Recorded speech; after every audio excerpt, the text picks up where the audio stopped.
As I have gotten older, I realized I need an extra boost to my diet to keep in top shape, to stay active and full of energy. LiveGood's natural organic supplements provide me exactly what I need. As a member, I enjoy better than wholesale prices on my favorites. You should consider joining me in LiveGood.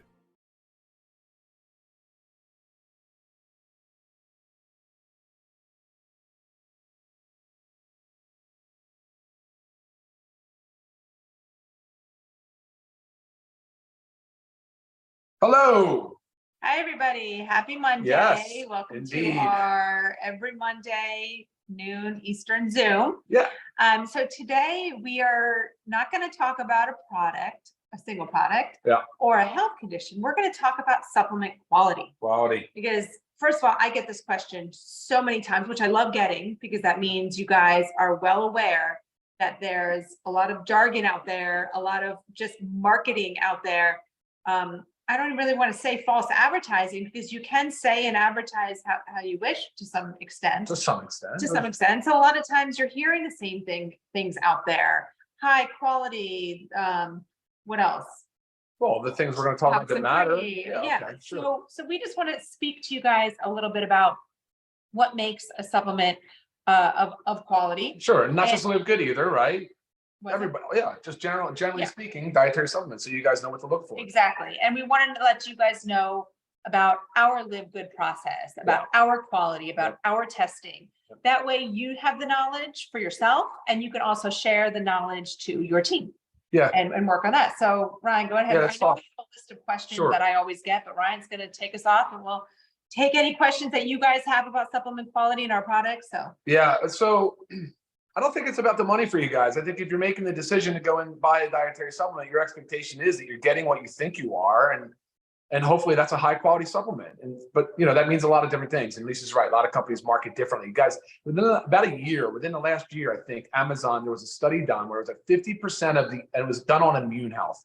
So probably coming out of COVID, but 50% of the supplements they analyzed were adulterated or I misbranded. actually posted that study on our social media. Oh. If you want to go back and look to reference it. So yeah, it was pretty alarming. Half, 50% were falsely advertised. I got some notes here of what went on there. So let's see, over half of them had inaccurate labels. I don't know what exactly that means, but about half of them listed ingredients that were not even detectable in the product. And then just under half of them had substances in them that were not on the label. All right. So we'll get into a little bit about what that actually means, because that's a really common thing. There's a lot of. Right. And this is one of the number one reasons why you want to buy reliable supplements, because they can do that. There can be things that are in them that you have no idea that are in them, or again, things that they say are in them and you think you're doing your body good. Well, they can, but they should not, right? Of course. So another study was published in the Journal of Alternative and Complementary Medicine that showed in the brain health segment, 67% of them had at least one ingredient on the supplement facts that was not detected, right? That means you're getting something in the product, you're saying they have something that's not actually in it, right? 83% had stuff in it that was not reported, so the opposite. So other stuff in it that and that other stuff, that could be anything from metals, fillers, soys. What were they saying? Yeah, no, that actually tends to be in the adulteration class. So there's two types of issues with it. Kind of comes from the pharmaceutical world, but adulteration and misbranding. So adulteration, there's an economic adulteration where they say there's a more expensive ingredient in the product, but they actually substitute it with a cheaper one for economic gain. Then there's the pharmaceutical adulteration where there's a substitution. They're saying, hey, here's a supplement for sexual health. This is probably more what you're asking. Here's a supplement for supplemental health. They list the ingredients, but then they don't tell you that they actually have the active ingredient of Viagra in there.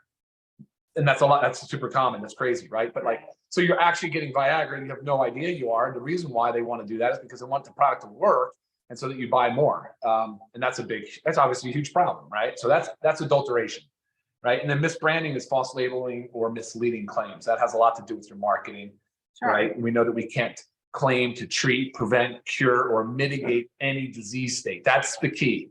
That is the key. You can't treat, prevent, cure, or mitigate any disease state. So when it comes down to misbranding, has a lot to do with misleading the consumer. Okay. And I'll tell you, because of all of this that you're hearing, this is why prior to LiveGood, that Ryan and I have only purchased from provider only supplement lines, is because those were the only ones that we could actually have a little bit of trust with and a little bit of faith with, that we weren't doing harm to our bodies while we actually think we're doing good. So, and also those are very expensive supplements, So because of the way they're marked up. Yeah, exactly. Real short history, guys. So goes back to 1994 when the federal government enacted the DSHEA Act, so Dietary Supplement Health and Education Act.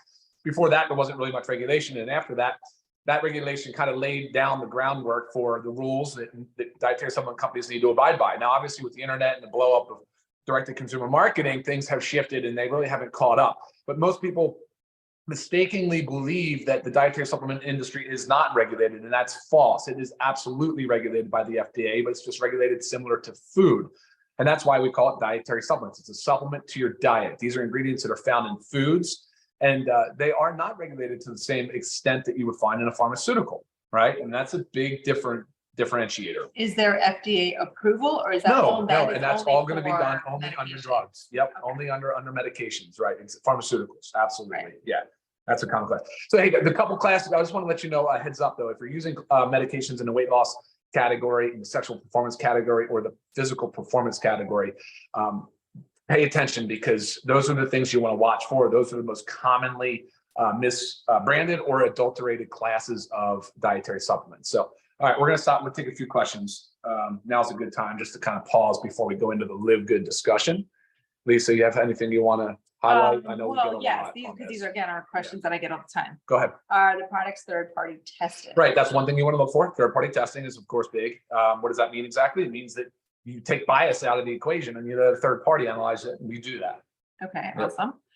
And what are the certifications specific to Live Good? Our manufacturers, our products? I feel like these questions are going to sabotage the rest of this discussion on the Live Good side, but that's fine. No problem. I don't mind repeating it. Oh, Really. No, it's fine. It's fine. So certifications are important. So you'll hear how to determine whether or not your dietary supplement is of any quality. Really what you should look for is at least at a minimum CGMP.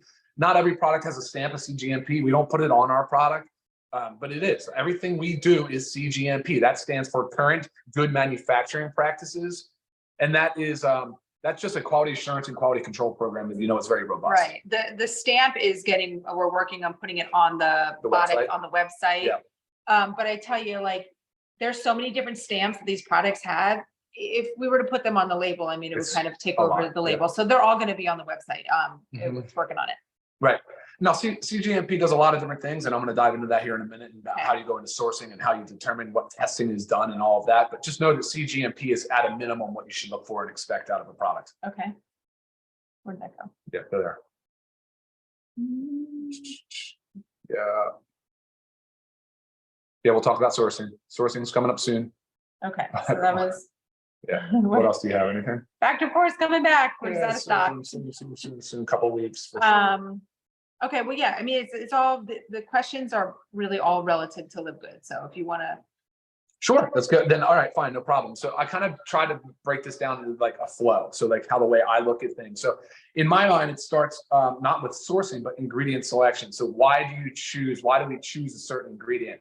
I get that a lot. And it's from my background, it's Lisa's background. It's our experience, it's our knowledge base. As a pharmacist, I've always paid attention to evidence-based medicine. So I always try to focus on things that I can expect to help a person achieve a positive health outcome. Now, notice that I'm not using words like treat, prevent, cure, mitigate any disease. But really, truthfully, I'm looking for a supplement that serves an actual purpose and has at least some clinical evidence to support it. I mean, something. There's got to be some studies done somewhere, or some prior utilization of it in another example that I feel good about it, right? And then it's usually something that I also consume, that we use, that we've used in a clinical setting with people and had positive results. Right. So And when you go to studies, there are no specific studies on each of our product, but on the ingredients that you choose, Correct. they have the studies. And it has a lot to do, truthfully, with can the body even use it? Can the body use it? Bioavailability. And that question was on there. Bioavailability. What does that mean? Is like basically just means how much of that ingredient is available for the body to actually use. How much gets absorbed into the blood, distributed to the tissues, and exerts some biological effect or some clinical effect. And that's what we're looking for when we say bioavailability. But this also varies, because the question that comes in is, what is the bioavailability of something, but that's also dependent on. Oh, there's so much interpatient variability. Yeah, so much. And it's not exactly known to that extent. Like, how could it possibly be known? You know, there's a lot of factors that influence the bioavailability. Do you have a certain disease state? Do you have Crohn's? Do you have any, like irritable bowel disease? Is there, you know, different medications, you know, different foods? There's age. Yeah, there's just so many factors that can affect it. Yeah, absolutely. Absolutely. So bioavailability is one, of course, when we look at ingredient selection. We're trying to choose the highest quality, most bioavailable ingredients for you. Okay. Yes. All right, what's next? Well, Oh, I'm still going. yeah. Sorry. So, all right, so let's just assume that we're identifying ingredients that people need. All right, that's awesome. Great. Now we need to go to sourcing it. How do we ensure that who we're buying these ingredients from have a decent, you know, a top-notch quality assurance, quality control program that is high quality, there is no cross-contamination, that we don't have to worry about the quality of those ingredients, right? And that's ultimately what it comes down to. So our manufacturing partners obviously are CGMP. Within CGMP, there's a qualification standard for every raw ingredient supplier. So we go through and literally have them fill out an extensive, very thick, very robust packet to ensure that what their policy and procedures are meet our requirements. And that would be done on every single ingredient. Then we actually go as far as to test the ingredients in the raw form. Prior to even ordering and using that ingredient in our product, we test them. And that's where testing comes in. So testing is going to be, at a minimum, identity. So it is what you say it is. Potency, it has the strength that we advertise it as, and purity, that it does not contain any contaminants. There's no mildews, there's no bacteria, so that's the microbial testing. There's no heavy metals or other contaminants that we would be suspected of causing a problem with that product, right? So there is the sourcing aspect, right? Sourcing is everywhere, it's worldwide. Well, right, I get that question a lot. Where do you source your ingredients from? I'm like, well, which whoever one? has the best, whoever has the best product, really, Right. and whoever has the best documentation, and whoever has the best you know, working history that shows that there's proof. I mean, for instance, the ashwagandha that we source, it's in our organic super grains, and that's an India-based product. I mean, that's KSM-66. You can look it up. You can read entirely about their process. Feel great about that. And the Reds product, the aronia berry, the chokeberry, comes from a family farm in Iowa. Right. Well, I always talk about that one because I love that one. There's a lot of stories like that, you know. Sourcing, we chose to source a branded ingredient. So we have quattrofolic in our multivitamin for our folic acid. It's a branded ingredient. They branded a folate that's methylated because it's more bioavailable. It's a better, higher quality form of folic acid. So, Right. So sourcing is critical, right? I mean, that's where you really want to like bore in and make sure that you know that you're getting the best. That's where the quality really comes from. And then, of course, if it's an organic product, meaning if it comes from the earth, if it has any chance of any contaminants, then you're going to go USDA certified organic. And that's what we've done. These three actually are our three champion USDA certified organic products, because I wouldn't accept them any other way. There'd be no way I would be willing to consume these products without knowing they're USDA certified organic. Definitely. So, and you talk about our CGMP certified manufacturers. We do currently have two. well, that's awesome. I mean, those Yes. are our partners. Yeah, Yes, those are our partners, and they are. they're the ones in Florida and the others in New York, both CGMP, NSF as well. So NSF is the, gosh, I just drew a blank on what it stands for. But if you're an athlete, like, we don't certify our products, but we do manufacture them in an NSF approved facility, certified facility. To actually have an NSF sport certification would mean that these products are allowed to be used in all athletes, collegiate, professional, Olympic, the World Doping Agency, all of those different agencies certify. NSF Sport would certify that they're approved. We don't go as far as to do the certification because we didn't think we need to. And if we do in the future, then we'll maybe choose to do that. But they are manufactured in an NSF facility, which is a very high CGMP level certification. Perfect. Yeah. And so everything, again, is tested and manufactured in the USA. Oh, yeah. That's Yeah. what- Oh, gosh. Yeah. Yeah. Sourcing worldwide, manufacturing, domestic, United States. Right. Yeah, absolutely. As a matter of fact, the NSF Sport cert that we have at our facility now is 455-2, which is like the most up-to-date current. We passed without any hits on it, 100%. Awesome. And the inspector was like, actually not seen this yet. So first time we've seen it. That's a big deal. I mean, that's a big deal because those certification boards, they come in and they their job is to ensure to preserve their brand and the authenticity. So Right. yeah, they're not there to provide any favors. Right. And we do the testing that Ryan was talking about. We do provide the certificates of analysis at the very bottom of the website. You'll see certificates of analysis, click on it. You'll see them all listed there. And so I get this question a lot when someone's asking me, let's just say Super Reds, because it's right here. How do you compare this product to our Super Reds? And I might look at the product and it might seem fairly decent and it might be organic as well. And the price might be, it's usually typically more, but regardless of price, because we're talking quality. But then I look at the product, I'm like, I have no idea this company's quality.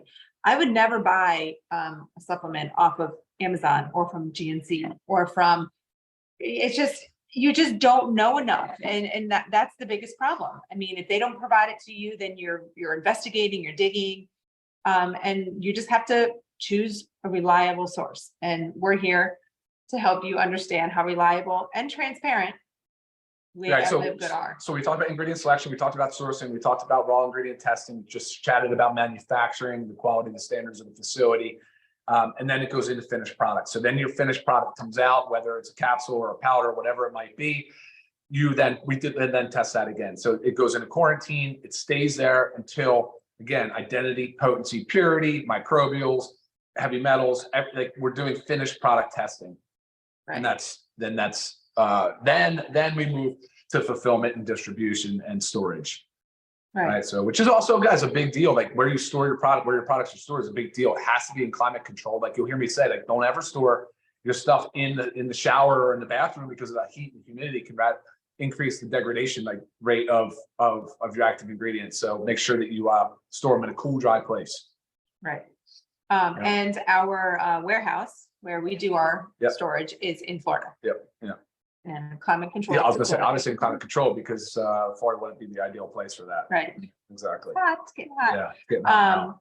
What about a question just about our proprietary blends and part of that being our full transparency? What do we do that's different than most? We list every ingredient. The only one with the exception, I don't know how it happened. We're going to correct it, but it's the coffee. Right. The coffee lists some proprietary blend there and it doesn't break it down, but we will break it down, especially on the website here soon. And we have the breakdown if you want it emailed to you. But you'll notice everything is broke down. So you know the quantity, the weight of every ingredient. That's the big difference. So a lot of companies, which is what you'll see on our coffee that we are going to change, but you'll see the ingredients of a proprietary blend. Sometimes you won't, but usually you'll see the ingredients, but you have no idea how much of that ingredient is in there. So typically you might have like your cheapest ingredient and your least important ingredient that's in there. It might be the highest amount in a product, and you have and then the ingredient you really, really, really want might be like a little sprinkle. Yeah, and you have no idea. So we want to let you know the exact amount of each ingredient in a proprietary blend. Yeah, go ahead. What's the next question? I think that was it from me, from ones I commonly get.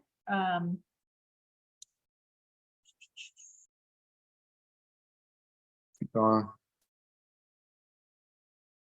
Okay. All right, so to close, we're running 20 minutes after here, so we're wrapping up. So LiveGood doesn't have every product. So what are some things that you can do? So I don't know that I fully agree with Lisa that you wouldn't buy from Amazon or GNC, but if you do buy from them, you definitely should look for CGMP cert on there somewhere. Do your due diligence. See if they offer you the testing. If it's third party, try to find the COA, take a look at it, try to track down where they manufacture. I know it's not easy. And that's why once you find a brand or a few brands, and if you want recommendations, please feel free to email us. We'll tell you a couple of companies that we think have high quality product that you can easily source from. The unfortunate side is you're going to pay a lot for them. They're not cheap. They're not cheap. So when you're shopping for ingredients or supplements, just be careful, be aware, be wise, spend your money wisely. And again, use us as a resource. Or any questions, comments? What else is coming in? A few more questions. Okay. Yeah, I think that's it though. Anyway, I think it's an important topic, guys. I'm glad you tuned in. Thank you for watching. Any further questions, please go ahead, email me, lisa@livegood.com, and I'll get you those answers. All right, guys, have a super productive rest of your day and rest of your week. Thank you for watching. Bye, guys. Take care. Bye. Bye.